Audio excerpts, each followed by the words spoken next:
మరోసారి చేరువచ్చిన వీళ్ళందరికీ ప్రభు నామములు వందనాలు తెలియజేస్తున్నాను.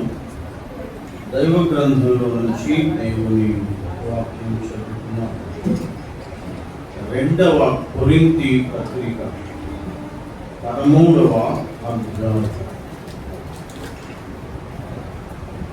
2వ కొరింథీ పత్రిక 13వ అధ్యాయం 11, 12 వచ్చిన ఆఖరి వచనాలు చదువుదాం. 2 Corinthians chapter 13 verse 11, 11 నుంచి. తుదకు సహోదరులారా సంతోషించుడి, సంపూర్ణులై ఉండు, ఆదరణ కలిగి ఉండుడి, ఏక మనస్సు గలవారై ఉండు, సమాధానముగా ఉండు. ప్రేమ సమాధానములకు కర్తయగు దేవుడు మీకు తోడై ఉండు. పవిత్రమైన ముద్దు పెట్టుకొని ఒకరికి ఒకరు వందనములు చేసుకొని పరిశుద్ధులందరూ మీకు వందనములు చెప్పుచున్నారు. ప్రభు అయిన యేసు క్రీస్తు కృపయు దేవుని ప్రేమయు పరిశుద్ధాత్మ సహవాసమును మీ అందరికీ తోడై ఉండునుగాక. ప్రభు తన వాక్యము దీవించి మనతో మాట్లాడునుగాక. ప్రియమైన సోదరి సోదరులారా, ఉదయకాలమందు ఇదే పత్రిక 13వ అధ్యాయంలో 5, 6, 7 వచనాలలో దాగి ఉన్న సత్యం, మీరు విశ్వాసము గలవారై ఉన్నారు లేదో మిమ్మును మీరు పరీక్షించుకొనుడి, పరిశోధించుకొనుడి. ఒక చిన్న సందేశం విన్నాం. ఈ అధ్యాయం ముగింపులో కొరింథీ సంఘానికి విశ్వాసులకు పౌలు కొన్ని హెచ్చరిక మాటలు అందిస్తున్నారు. ఆఖరి మాటలు, ఫేర్వెల్ వర్డ్స్ అంటారు. పత్రిక ముగిస్తూ సంఘము ఉండవలసిన విధానం, సంఘములో విశ్వాసులు ఉండవలసిన విధానం 11 వచనము నుండి వ్రాస్తున్నాను. తుదకు సహోదరులారా సంతోషించుడి. మొదట పౌలు ఇస్తున్న హెచ్చరిక సంఘానికి లేక విశ్వాసికి సంతోషించుడి. ఈ మాట మనం అందరం ఎరుగుదాం. ఇక్కడ వ్రాయబడిన అన్ని వచనాలు మనం ఎరిగినవి, అప్పుడప్పుడు వింటూ ఉన్నవి. కానీ సంఘములో సంతోషము అవసరం. విశ్వాసి జీవితములో సంతోషము, ఆనందము అవసరం. వ్యక్తిగతంగా కానీ కుటుంబ పరంగా కానీ సంతోషము అవసరం. ఇంగ్లీష్లో రిజాయిస్ ఇన్ ద లార్డ్ అంటారు. ఇందాక తమ్ముడు ఇంగ్లీష్లో పాట పాడాడు కదా, rejoice in the lord always. Philippi పత్రిక 3:1, 4:4, 4:10 మెట్టుకు ప్రభువునందు ఆనందించుడి, ఆనందించుడి, ఆనందించుడి. మరికొన్ని సందర్భాలలో సంతోషించుడి అనే మాటలు కూడా ఫిలిప్పీ పత్రికలో వివరించారు. ఆ పత్రికకు ఆనంద పత్రిక, సంతోషించే పత్రిక అంటారు ఫిలిప్పీ పత్రిక. విశ్వాస జీవితంలో శ్రమలు, శోధనలు, కష్టాలు, బాధలు, ఇబ్బందులు, ఇరుకులు వస్తాయి కూడా. ఆ వచ్చినప్పుడే మన ఆత్మీయ జీవితం ప్రభులో ఆనందిస్తూ ఉండాలి. తన యందు ఆనందిస్తున్నవారు తనను బట్టి సంతోషిస్తున్న వారిని చూచినప్పుడు యెహోవా ఆనందించువాడునై ఉన్నాడు. కీర్తనలో ఒక సందర్భంలో 147వ కీర్తన 11లో వివరించాడు. తన యందు ఆనందించువారు తనను బట్టి ఆనందించు వారిని బట్టి యెహోవా ఆనందించేవాడు అన్నాడు. కనుక విశ్వాస జీవితంలో ముఖ్యమైనది సంతోషించుడి. పూర్వము జిక్కి గారు పాడిన పాట ఉంది. అందరూ నాతో సంతోషించుడి, అందరూ నాతో సంతోషించుడి, ఒక వింతయగు కీర్తనలు పాడాయి కీర్తి. ఉన్నారా? ఒక 70 సంవత్సరాల క్రితం జిక్కి గారు పాడింది ఈ పాట. అప్పుడప్పుడు రికార్డులు వస్తూ కనుకలో ప్రభువులో నిత్యము మనం సంతోషిస్తూ ఆనందిస్తూ ఉండాలి. కొరింథీ సంఘంలో ఎన్నో కలతలు ఉన్నాయి, ఎన్నో సమస్యలు ఉన్నాయి, ఎన్నో ఇబ్బందులు ఉన్నాయి. ఎందుకు వారు అసలు విశ్వాసము గలవారై ఉన్నారా అని పౌలుకి డౌట్ వచ్చిందంటే ఆ సంఘములో వారి మధ్య ఉన్న సమస్యలు ఎన్నో ఉన్నవి. ఎన్ని ఉన్నను మీరు ప్రభువులో సంతోషిస్తూ ఉండమని దేవుడు ఆశిస్తున్నాడు. పౌలు కూడా ఈ భావనలో కోరుతున్నాడు. రెండవ సత్యం, తొలగు సహోదరులారా సంతోషించుడి, సంపూర్ణులై ఉండుడి. రెండవ మాట, సంఘము ఎప్పుడూ సంతోషంగా ఉండాలి. రెండవది సంపూర్ణులై ఉండుడి. సంఘము ఎత్తబడేంత వరకు సంపూర్ణ స్థితి ఉండదు. ప్రస్తుతము సంఘము సంపూర్ణ స్థితిలోనికి కొనిపోబడుతుంది. ఎప్పుడు సంఘము సంపూర్ణమవుతుందంటే ఎప్పుడు పెళ్లి కుమారుడు వచ్చి పెళ్లి కుమార్తెను ఆకాశ మండలంలో కలుసుకుంటాడో అప్పుడు సంఘము సంపూర్ణ స్థితిలోకి వస్తుంది. ఎఫెసీ పత్రిక 4:11 చదవండి. ఎఫెసీ 4:11. మనమందరము విశ్వాస విషయములోను దేవుని కుమారుని గూర్చిన జ్ఞాన విషయములోను ఏకత్వము పొంది సంపూర్ణ పురుషులగు వరకు, అగు వరకు అంటే not church is not perfect now on the earth. ఏమంటే అక్కడ సంపూర్ణులై ఉన్నాము. మా పాస్ట్ టెన్స్ లో చెప్పలేదు. సంపూర్ణ స్థితి పొందు వరకు ఆ సంఘ క్షేమం, ఆ సంఘము సంపూర్ణ స్థితి పొందాలని పొందు వరకు సంఘ క్షేమం కోసం 5 రకాల భక్తులను, వరాల గల వారిని దేవుడు నియమించాడు. ఎందుకు?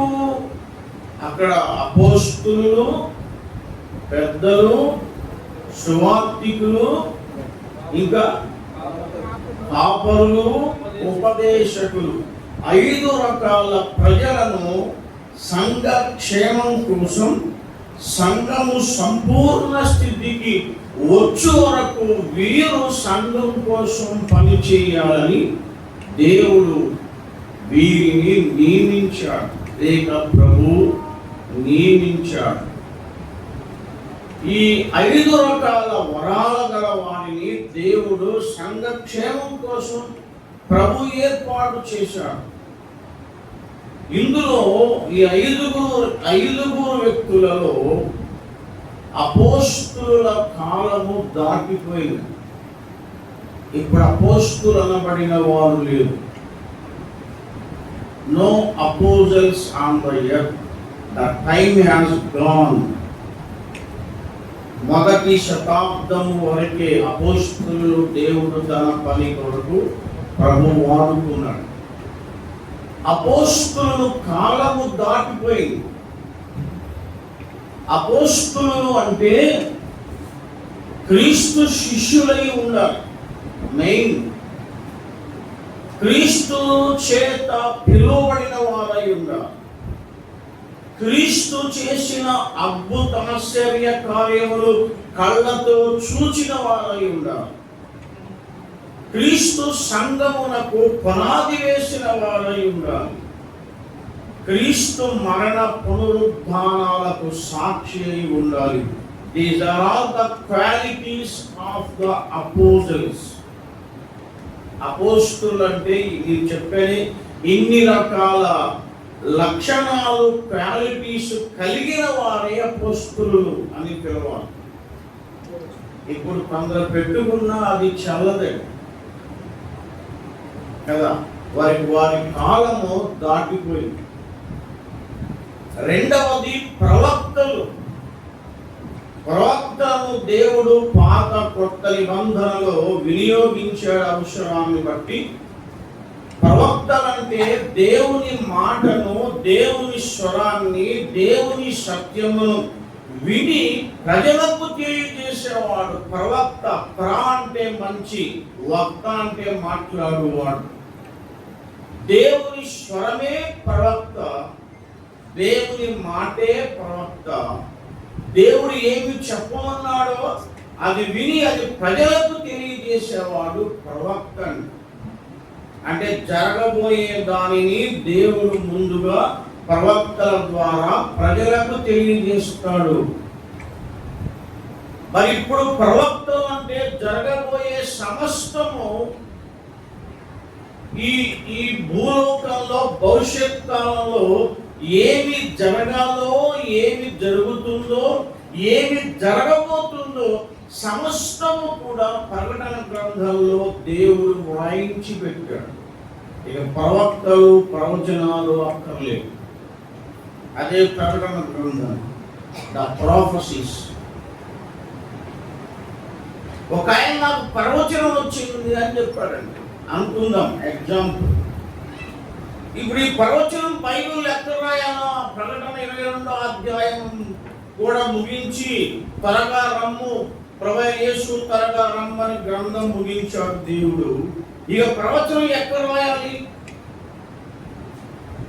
మళ్ళా కొత్త బైబిల్ రాయాలా? వేరొక బైబిల్ రాయాలా? అక్కర్లేదండి. ప్రవక్తల కాలం కూడా దాటిపోయింది. సమస్తము సంఘానికి విశ్వాసి ఏం కావాలో లేఖనంలో వ్రాసాడు, గ్రంథంలో వ్రాసాడు. ప్రకటన గ్రంథంలో సమస్త భవిష్యత్ కాలమంతా రాశాడు. ఈ లేఖనములో ఏముందో దీనిని బట్టి ఇప్పుడు సంఘము మనము కొనసాగాలి. ఇప్పుడు ప్రవక్తల కాలము లేదు. ప్రవక్త అంటే ప్రవచించువాడు. ఒక వచనం ప్రవచిస్తే ఇది అసంపూర్ణమై మళ్ళా నువ్వు ప్రవచిస్తావా? ఈ దైవ గ్రంథమైన బైబిల్ సంపూర్ణంగా దేవుడు రాసి మన చేతికి ఇస్తే మళ్ళా ప్రవచించామంటే ఇది అసంపూర్ణమైతే నీకేదో బయలుపడింది. సరే, 2 పాయింట్లు ఊరక కొంచెం ఈనాడు క్రైస్తవ లోకంలో గర్భీజు ఉంది కాబట్టి ఆ 2 పాయింట్ల దగ్గర కొంత నేను నిలబడి వివరం ఇవ్వవలసి వచ్చింది. ఇక మిగిలిన 3 సంఘము సంపూర్ణ స్థితికి రావటానికి, సంపూర్ణ స్థితికి తేవటానికి మిగిలిన 3 ఎవరు? సువార్తికులు, కాపరులు, ఉపదేశకులు. కాపరులు ఉన్నారు, సువార్తికులు ఉన్నారు. మరి ఉపదేశకులు అంటే ఉంది కదా. కాపరులు ఉన్నారు, సంఘ కాపరులు అంటే పెద్దలని అర్థం అండి. కాపరి అంటే బైబిల్లో సంఘ పెద్ద అని అర్థం. బిషప్ కూడా కాపరి కింద లెక్క. ఏమి బైబిల్లో బిషప్ అంటే కూడా కాపరి, సంఘానికి కాపరి అంతే. ఇప్పుడు కాపరి ఉన్నాడు అంటే సంఘ పెద్ద. వీళ్ళకి చాలా బిల్లులు ఉన్నాయి బైబిల్లో అండి పెద్దలు. రెండవది సువార్తికులు ఉన్నారు. 3వ వ్యక్తి సంఘక్షేమం కోసం ఉపదేశకులు కూడా ఉంచాడు. అంటే ఎవరు ఉపదేశకులు? కాపరి ఉంటే కాపరి సంఘంలో ఉపదేశిస్తాడు, సంఘాన్ని కాచుకుంటాడు. కాపరి పాస్టర్ గారు కాచుకుంటాడు కదా. సువార్తికుడు ఉంటే సువార్త చేస్తాడు, సంఘానికి వస్తాడు, సంఘంలో కూడా ఉపదేశం చేస్తాడు, వాక్యం అందిస్తాడు కదా. ప్రత్యేక మళ్ళీ ఉపదేశకులు, preachers, evangelist and pastors and preachers అనే మాట ఇంగ్లీష్లో.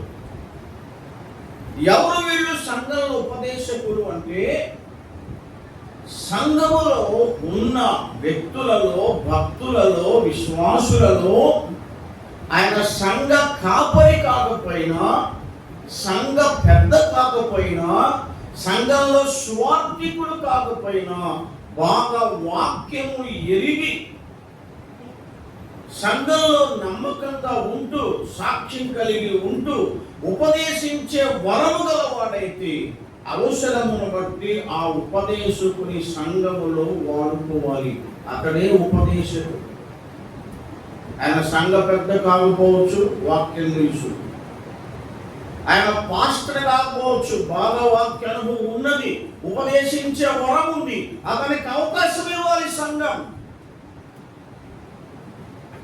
అవసరాన్ని బట్టి సంఘక్షేమం కోసం వారిని, సంఘంలో వాక్యం ఎరిగిన వారు ఉంటారు, వారిని అవసరాన్ని బట్టి సంఘక్షేమం కోసం వాడుకోవాలని వింటున్నారా? ఇక పాస్టర్ గారు లేస్తే పాస్టర్ గారే చెప్పాలా, సువార్తికుడు లేస్తే సువార్తికుడే చెప్పాలా? చెప్పాలి. కానీ సంఘంలో కూడా వాక్యానుభవం గల వారు ఉంటారు. అర్థమైందా? వారిని కూడా సంఘక్షేమం కోసం అవసరాన్ని బట్టి వినియోగించుకోవాలి. వారే ఉపదేశకులు అని ఆ భాగంలో రాశారు. కానీ చాలా స్థలాల్లో ఇది జరగట్లేదు. వాక్యం చెప్పగల సామర్థ్యం గల వారు ఉన్నప్పుడు సంఘ అవసరం కోసం, సంఘక్షేమం కోసం, సంఘము పర్ఫెక్ట్ సంపూర్ణ స్థితిలోకి రావటానికి ఆయన వంతు పనిగా ఆయన సంఘము వాడుకోవాలని ఇది చాలా సంఘాలు గుర్తించట్లేదు. వింటున్నారా? చాలా సంఘాలు వీటిని గుర్తించకుండా ఆ పెద్దే లేవాలా, ఇక స్వార్థుడే లేవాలా, ఆ పెద్దే లేవాలా, ఇక మిగతా వాళ్ళకి ఛాన్స్ ఇవ్వాలి. సరే, అంశం ఆ పాయింట్, ఆ 3 అందులో అవసరమని సంఘాలలో వీటి విషయంలో నిర్లక్ష్యం జరుగుతుందని ఈ 3 పాయింట్ దగ్గర నేను ఎక్కువగా సత్యము చెప్పాలని నిలబడిన.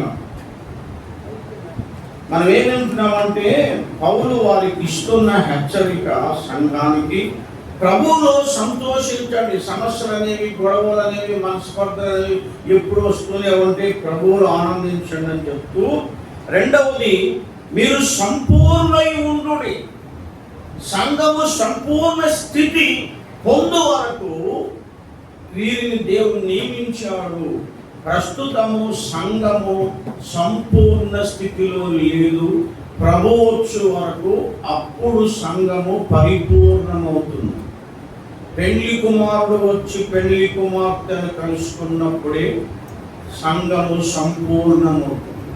కొలస్సీ పత్రిక 1:28 చదవండి. 1-2 మాటలు చెప్పి దాటిపోతాను. కొలస్సీ 1:28.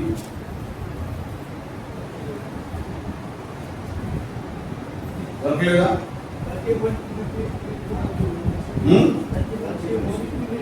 గట్టిగా గట్టిగా చదవండి. మాంసం పెట్టారు బాగా, బిర్యానీ, పలావు, నా దగ్గర కూరలు, సాంబార్లు గట్టిగా ఫుల్గా పెట్టారు. అది ఇప్పుడు బాగా ప్రతి మనుష్యునికి క్రీస్తునందు ప్రతి మనుషుని క్రీస్తునందు సంపూర్ణునిగా చేసి, అది సంపూర్ణునిగా చేస్తున్నాడు. ఇప్పుడు ప్రభు సంఘాన్ని, పెళ్లి కుమార్తెను, పెళ్లి ప్రధానమైన పెళ్లి కుమార్తెను పెళ్లి కుమార్తెగా ప్రభు సిద్ధపరుస్తున్నాడు.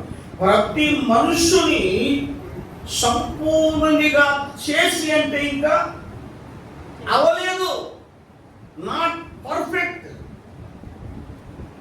చేశాను కాదు,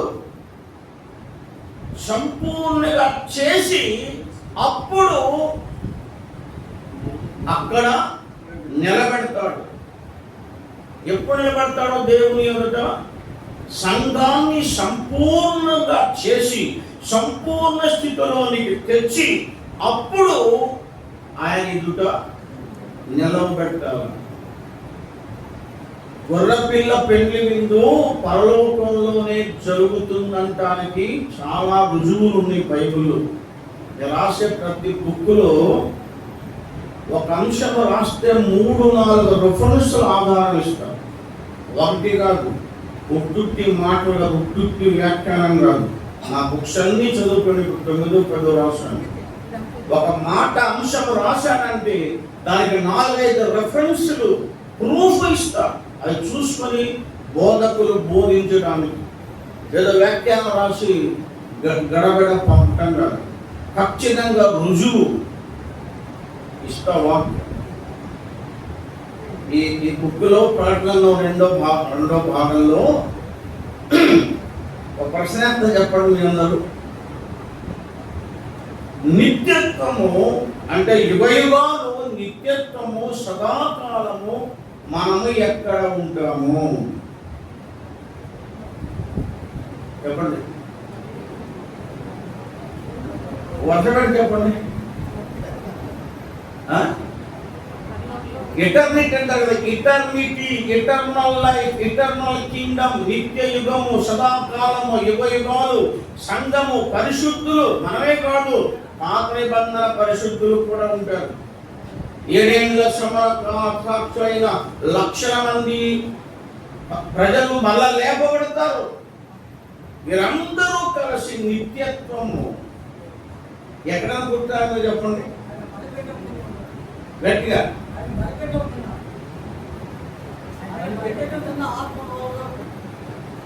బలిపీర ఆత్మ 6వ అధ్యాయం ప్రకటన 9-10 వచ్చిన అవును, బలిపీఠైన ఆత్మలు ఉన్నారు. నేను అడిగిన ప్రశ్న అర్థమైందా? నిత్యత్వము మనం ఎత్తబడిన తర్వాత యుగయుగాలు, యుగయుగాలు, లక్షల సంవత్సరాలు, సదాకాలం ఎక్కడ ఉంటాం? అది నేను ప్రశ్న. అయ్యా పరలోకంలో ఉంటాం, హెవెన్ అన్నాడు. ఇంకా చెప్పండి, ప్రభుత్వం ఉంటాం, అది వాస్తవమే. ఎవరు చెప్పట్లా? అందరం ప్రభు ఎక్కడ పోతాం, పరలోకంలో ఉంటాం, పరలోకంలో ఉంటాం, పరలోకంలో ఉంటాం అని అనుకుంటాం కదా ప్రసంగాలు, మాటలు. అవునా? ఏమి ఇందులో రాశ పరలోకం కాదండి. పరలోకము నిత్య రాజ్యము ప్రభు సిద్ధపరుస్తాడు తండ్రి ఎదుట. సిద్ధపరచబడిన ఆ నూతన యెరూషలేము పట్టణం భూమి మీదకు దిగొస్తుంది. యుగయుగాలు ఆ నూతన యెరూషలేము పట్టణం, ఆ యెరూషలేములో యుగయుగాలు ఉంటారు. కోట్ల సంవత్సరాలైన భూమి మీదని పరిశుద్ధులందరూ ఉంటారు. పక్కగా ఉన్న నా బోధ ఇది చదివితే తెలుస్తుంది. 21వ అధ్యాయం ప్రకటన గ్రంథంలో వివరాలు ఇచ్చానండి. పరలోకములో సిద్ధపడిన నిత్యత్వం, నిత్య రాజ్యం, నిత్య యుగం, దానిని నూతన యెరూషలేము అనే పెళ్లి కుమార్తె అని సంబోధించాడు. ఆ సిద్ధపడిన నూతన యెరూషలేము అనే పెళ్లి కుమార్తె తన భర్త కొరకు అలంకరింపబడి పరలోకము నుండి భూమి మీదకు దిగి వచ్చుచున్నది. ఇదిగో గొర్రె పిల్ల భార్య సిద్ధపడి దేవుని యొద్ద నుండి భూమి మీదకు దిగి వస్తుంది. సుమారు 60-70 రెఫరెన్స్లు ఇచ్చే ఆధారం ఇందులో. 1 కాదు 2 కాదు, 60-70 రెఫరెన్స్లు ఇచ్చాను 21వ అధ్యాయం. ఈ మాట కొత్తగా ఉంది అందరికీ. పరలోకాన్ని వెళుతాం, పరలోకములో ఉంటాం. పరలోకంలో ఆ నిత్య రాజ్యం, నూతన యెరూషలేము, గొర్రెపిల్ల భార్య అక్కడ సిద్ధపడిన తర్వాత దేవుడు కోరుకున్న నూతన యెరూషలేము అనే పట్టణం యెరూషలేములోకి దిగి వస్తుంది. యుగయుగాలు భూమి మీదనే నిత్యత్వం. మీరు డిస్కషన్ చేసుకుంటారో, మాట్లాడుకుంటారో, ఈ పీరియడ్ అనుకుంటారో, బుక్కు గురుకుని చదువుకోండి, అందులో క్లియర్గా మీకు అర్థం. సరే, ముందుకు దాటిపోదాం, టైం అవుతుంది. ఈ మాట ఎందుకు చెప్పారంటే, సంఘము మీరు సంపూర్ణై ఉంటాడన్నాడు పౌలు. సంఘము సంపూర్ణ స్థితిలోనికి కొనిపోబడుతుంది. సంపూర్ణంగా చేసి అప్పుడు ఈ సంపూర్ణం చేయబడిన సంఘం అనే పెళ్లి కుమార్తెను ప్రభు వచ్చి తీసుకొని తండ్రి దగ్గర పరలోకంలో తండ్రికి ఈ పెళ్లి కుమార్తెను చూపించారు. The church or the bride should present before the Father in heaven. సిద్ధపడిన పెళ్లి కుమార్తెను ప్రభు తండ్రి ఎదుట హాజరుపరచాలి, తండ్రికి చూపించాలి. తండ్రి ఓకే చేసిన తర్వాతనే పెళ్లి జరుగుతుంది. ఏమి సరే, నీకు డౌట్ ఉంటే ఇంకా మళ్ళీ వివరించిన టైంలో చెప్పాలి. క్లియర్గా చెప్పాను, బుక్ చదువుకోండి, లేదా మళ్ళా చెప్తున్నారు రండి దీని గురించి. ఎత్తబడిన సంఘం ప్రభు ఆకాశ మండలానికి వచ్చి పెళ్లి కుమార్తెను తీసుకొని వెళ్ళి తండ్రికి ముందు చూపించాలి, తండ్రి ఎదుట హాజరుపరచాలి. ఇప్పుడు కొలస్సీ పత్రిక ఏం చదివాం మనం? సంపూర్ణిగా చేసి, చదవండి అవసరం, ప్రతి మనుషుని చేసి గట్టిగా ఆయన ఎదుట నిలువబెట్టాలి. ఎవరి ఎదుట? తండ్రి ఎదుట. ఎవరు నిలువబెట్టాలి? ఎవరిని? సంపూర్ణంగా చేసిన సంఘం అనే పెళ్లి కుమార్తెను తండ్రి ఎదుట నిలువబెట్టాలి, తండ్రికి చూపించాలి. Without the permission of the Father, no wedding supper of the Lamb. ఎఫెసీ పత్రిక 5:27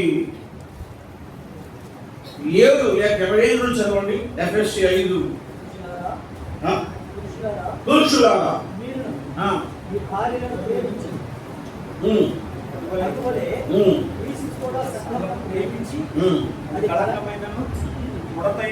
కళంకమైనను ముడతైనను అట్టిది మరి ఏదైనా లేక పరిశుద్ధమైనదిగా నిర్దోషమైనదిగా మహిమగల సంఘముగా ఆయన తన ఎదుట నిలువబెట్టుకొనవాడని. ఆయన తన ఎదుట దాన్ని తన ఎదుట నిలువబెట్టాలి. ఎవరిని? ఈ సంఘము ఎక్కడ నిలవబెట్టాలి? ఆయన అంటే యేసు ప్రభు తండ్రి ఎదుట సంఘాన్ని పెళ్లి కుమార్తె నిలవబెట్టి హాజరుపరచాలి. తండ్రి, ఇదిగో ఈ పెళ్లి కుమార్తె నా ప్రాణం పెట్టినే, ఈమె కోసమే రక్తము కార్చేనే, ఇదిగో ఈ పెళ్లి కుమార్తె, ఇదిగో తండ్రి చూడు అని ఆ పెళ్లి కుమార్తెను తండ్రి ఎదుట యేసు ప్రభు హాజరుపరచాలి. కొలస్సీ 1:27 చూసారా? ఎఫెసీయులు 5:27 ఏమన్నాడు? నిర్దోషమైన నిష్కళంకమైన సంఘముగా సిద్ధపరచి ఆయన దానిని, ఆయన అంటే యేసు ప్రభు, దానినంటే సంఘమును తండ్రి ఎదుట నిలవబెట్టాలి. అక్కడ చూపారు. అది అవ్వకుండా ఏం జరగదు. ఇక యోధా పత్రికలో ఒక వాక్యం జరిగిన ఆఖరి వచనం, యోధా పత్రిక ఆఖరి వచనం చెప్తే చాలా ఉంది. ఒక అంశం కాపాడుకును తన మహిమ ఎదుట ఆనందముతో మిమ్మల్ని నిర్దోషులుగాను నిలువబెట్టుటకు శక్తి గల మన రక్షకుడైన అద్వితీయ దేవునికి మన ప్రభువైన యేసుక్రీస్తు ద్వారా మహిమయు మహత్యమును ఆధిపత్యమును అధికారమును యుగములకును పూర్వమును ఇప్పుడును సర్వయుగములకును. ఒక్క నిమిషం, ఏం చెప్పాను? ప్రకటన గ్రంథం ముందు ఉంటుంది, యోధానే కదా. అదే చదువు, అదే ఒక వానం చెప్పాను ముందు. తొట్టిల్లకుండా మిమ్మును కాపాడుటకు తన మహిమ ఎదుట ఆనందముతో మిమ్మును నిర్దోషులుగా, తన మహిమ ఎదుట ఆనందముతో మిమ్మును నిర్దోషులుగా నిలువబెట్టాలి. ఏమి ప్రశ్నలు తగులుతున్నాయా? ఉట్టి మాటలా? వచనాలు ఆధారం ఇస్తున్నానా? ఏంటప్పుడు మాట్లాడరు? తన ఎదుట ఏం చేయాలా? తన మహిమ ఎదుట ఆనందముతో మిమ్మును నిర్దోషులనుగా నిలువబెట్టాలి. తండ్రి ఎదుట పెళ్లి కుమార్తెను ప్రభు తీసుకుని నిలవబెట్టి హాజరుపరిచి ఆ కుమార్తెను చూపించాలి ప్రభు. ఇంకో మాట చెప్పి దానిపోతా. చాలా అంశానికి ఎన్నో ఆధారాలు ఉన్నాయి. ఇప్పుడు 3 చెప్పా. కొలస్సీ 1:22 చదవండి. ఆకాశ అంశం ముందుకు పోతాం. 4 రెఫరెన్స్లు ఆధారం ఇచ్చా. ఇది చాలా ఉన్నాయిలండి, వెతుక్కుంటే ఇప్పుడు ఇప్పుడు మీ కొరకు నేను అనుభవించుచున్నా సంతోషించుచు సంఘము అను ఆయన శరీరము కొరకు క్రీస్తు పడిన పాటలలో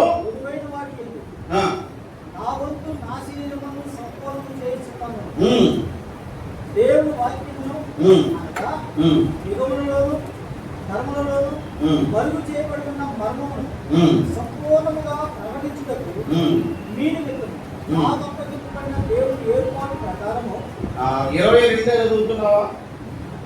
కొలస్సీ 1:22 తన సన్నిధిని పరిశుద్ధులుగాను నిర్దోషులుగాను నిరపరాధులుగాను నిలువబెట్టాలి.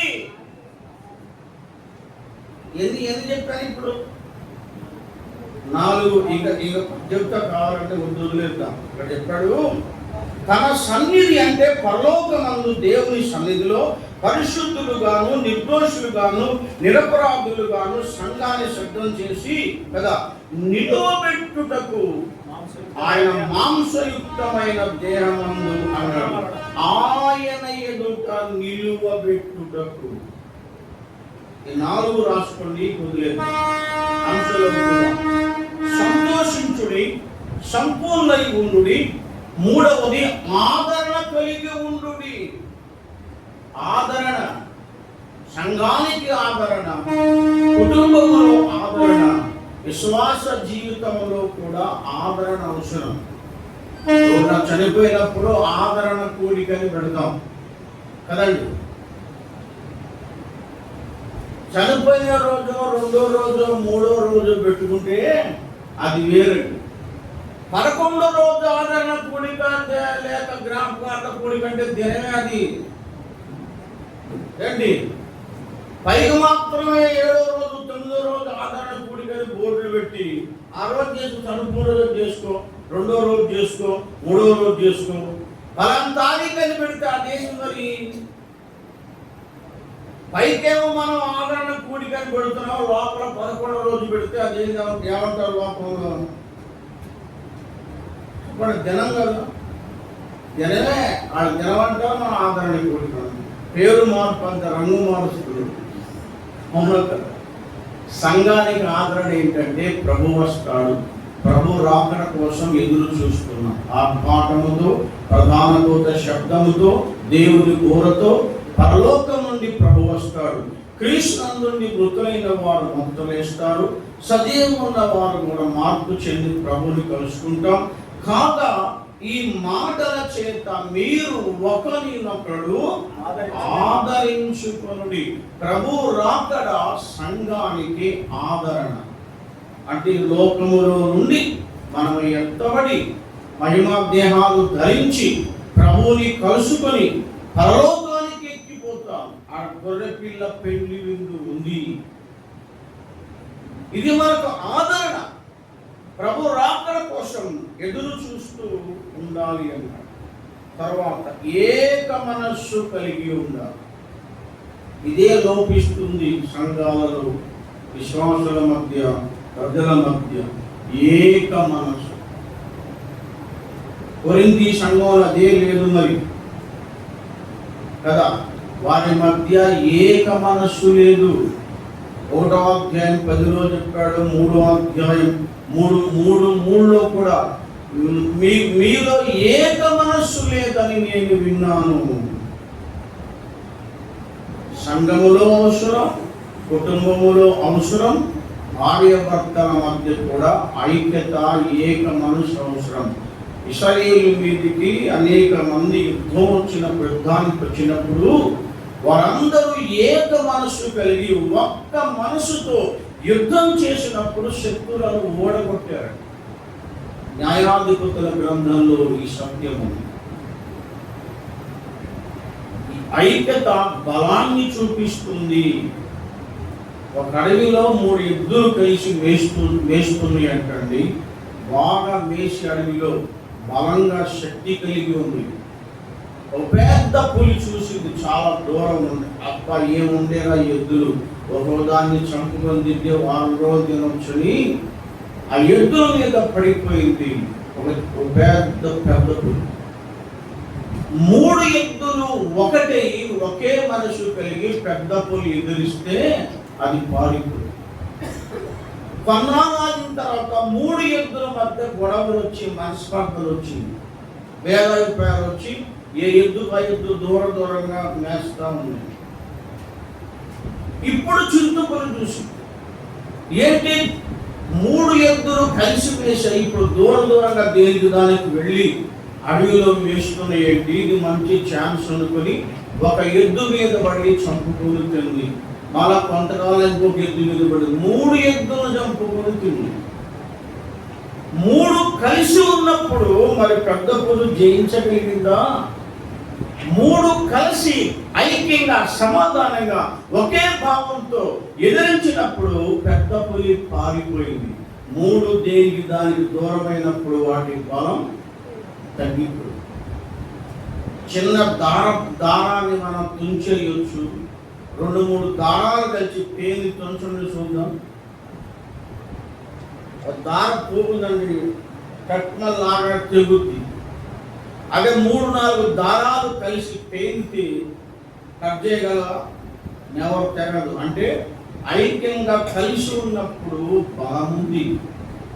అందుకే 3 పేటల త్రాడు త్వరగా తెగిపోదని ప్రసంగిలో వివరించాడు. తర్వాత సమాధానముగా ఉండుడి. ఇది అవసరం. సంఘంలో సమాధానం, కుటుంబంలో సమాధానం, ఇంటిలో అందరితో మనము సమాధానంగా ఉండాలి. హెబ్రీ 12:14 అందరితో సమాధానముగా ఉండుడి. గుడికి వస్తాము, ఆరాధన కూర్చుంటాం, కానీ ఒకరితో ఒకరు సమాధానం ఉంది. ప్రభు అలా చెప్పట్లేదు. అందరితో కలిసి సమాధానంగా ఉండి, తర్వాత ప్రేమ సమాధానంలో కర్తయ్యకు దేవుడు మీకు తోడై ఉండును, పవిత్రమైన ముద్దు పెట్టుకొని ఒకరికొకరు వందనములు చెప్పుకొనుడి. ముగించేస్తాం. పాయింట్లు మాత్రమే షార్ట్గా చెప్తాను, మనం కూడా వెళ్ళిపోవాలి. అలా రాత్రి పవిత్రమైన ముద్దు పెట్టుకుంటే ఊరుకుంటారా? ముద్దు అంటే ప్రేమకు గుర్తండి. ముద్దు అంటే దేనికి గుర్తు? ప్రేమ. రోమా 16:16 3 సార్లు ఈ మాట ఉంది బైబిల్లో. పవిత్రమైన ముద్దు పెట్టుకునంటే మీ ప్రేమ పవిత్రంగా ఉండాలి, మీ ప్రేమ నిర్మలంగా ఉండాలి, మీ ప్రేమ స్వచ్ఛమైనదిగా ఉండాలి, మీ ప్రేమలో కపటం ఉండకూడదు. పవిత్రమైన ముద్దు, హోలీ కిస్ అని ఉంది ఇంగ్లీష్లో. ముద్దు అంటే దేనికి గుర్తు?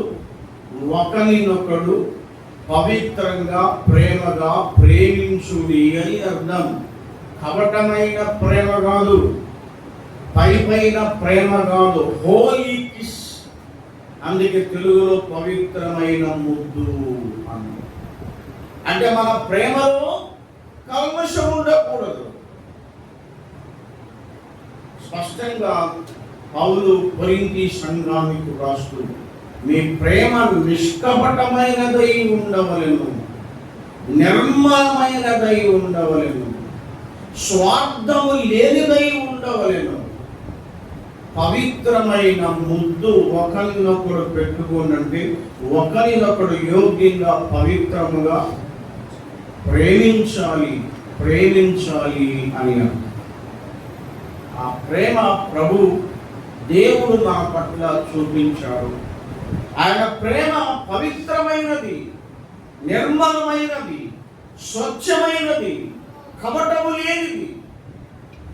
పై ప్రేమ కాదు, పెదవుల ప్రేమ కాదు, హృదయంలో నుండి వచ్చిన ప్రేమతో దేవుడు ప్రేమించి, ఆయన మనల్ని ప్రేమించి ప్రాణం పెట్టాడు. మనం కూడా అలాంటి ప్రేమను ఒకరి పట్ల ఒకరు కలిగి ఉండాలి అని వారిని దీవిస్తూ, దేవుని కృపా సమాధానం మీకు తోడయుండుగాక అని కొరింథీ సంఘానికి ప్రభువు ఈ మాటలు హెచ్చరికగా ఇస్తూ వారి క్షేమం కోసం వివరించారు. దేవుడు ఈ సత్యములు మనందరి క్షేమం, మనందరి మేలు, మన సంఘాల కుటుంబాల మేలు కొరకు దీవించుగాక. అందరికీ వందనాలు. ప్రార్థన చేద్దాం. పరిశుద్ధుడైన తండ్రి, మీకు స్తోత్రం.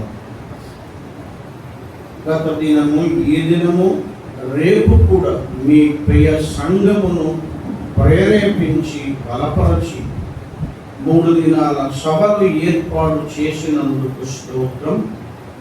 2వ దినములో ఈవినింగ్ కూడిక మీరు నాయనా ఈ ఆత్మీయ సందేశంతో క్లోజ్ చేసినందుకు దేవా స్తోత్రం. ఒక సంఘము ఎలాగో ఉండాలి, ఒక విశ్వాసి ఎలాగో ఉండాలి, ఒక కుటుంబము ఎలాగో ఉండాలో ఉండుడి అని కొరింథీ సంఘాన్ని పౌలు హెచ్చరిస్తున్నాడు. మీరు మమ్ము హెచ్చరించారు.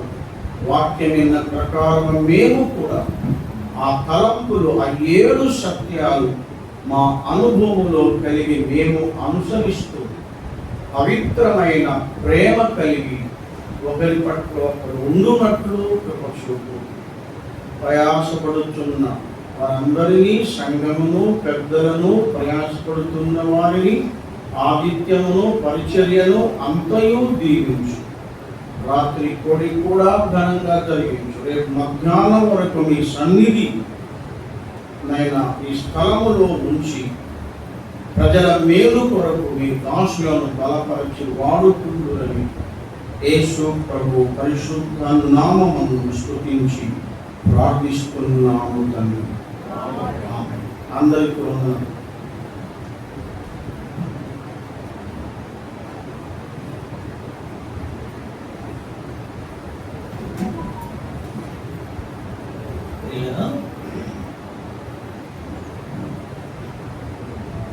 కొరింథీయులకు రాసిన 2వ పత్రిక ముగింపు చక్కగా కొన్ని ప్రశ్నలతో, ఆ ప్రశ్న అలానే మనలో ఉన్నాయి కదా.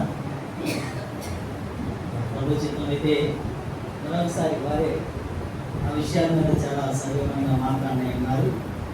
అలాంటి అవకాశం ప్రభు ఇవ్వాలని మనం ప్రార్థించాం. మంచిది పిల్లల అమూల్యమైన సందేశాన్ని మా యుద్ధానికి ప్రభు నాకు పంపించాడు. స్థానిక సంఘం ఎంతో కారణంతో బాధ్యతతో వారికి ఉన్న పరిస్థితులు, సమయం, ధనం అనేక రీతిగా సంఘం అంతా ప్రయాసపడి మరి యొక్క 3 దినాల మీటింగ్స్ ఏర్పాటు చేసుకోవడానికి వారు ప్రార్థన చేస్తూ ఉండగా ప్రభు ఇచ్చిన ఆ ఉన్నతమైన తలంపును బట్టి మనమందరం కూడా వారితో ఏకీభవించి ప్రభువుని కనపరిచే గొప్ప ధన్యతను దేవుడు మనకు ఇస్తూ ఉన్నాం. మీరందరూ కూడా ఈ 2 దినాలు చాలా సహకరించారు. అందుని బట్టి మీ అందరికీ మా హృదయపూర్వకమైన వందనాలు. ఇంతతో మీటింగ్స్ అయిపోలేదు. రాత్రి మరలా 7 గంటలకి సువార్త కూడుకున్నది. రేపు ఉదయకాలం మళ్ళీ ఆరాధన ఉన్నది. అంటే రేపు మధ్యాహ్నంతో కార్యక్రమం అయిపోతున్నది. 7 గంటలకి మనం సిద్ధపడదాం. మరి చేరు వచ్చిన వారందరికీ బయట స్నాక్స్, టీ ఏర్పాటు చేయబడినవి. రైతు నెమ్మదిగా బయటికి వెళ్ళి కూర్చుకొని 7 గంటలకు సిద్ధపడవలసిందిగా ప్రేమతో మనం చేస్తాం. మరొక విషయం ఏంటంటే మైక్లో చెప్పేది కాదు, ప్రధాన సహవాసానికి సంబంధించిన వారు మాత్రమే సేవకులు మా దగ్గరికి వస్తే మేము వారితో చిన్న మాట చెప్పి చిన్న ప్రార్థన చేసి పంపించడానికి ఇష్టపడుతున్నాం. అందరికీ సెలవు. అందరికీ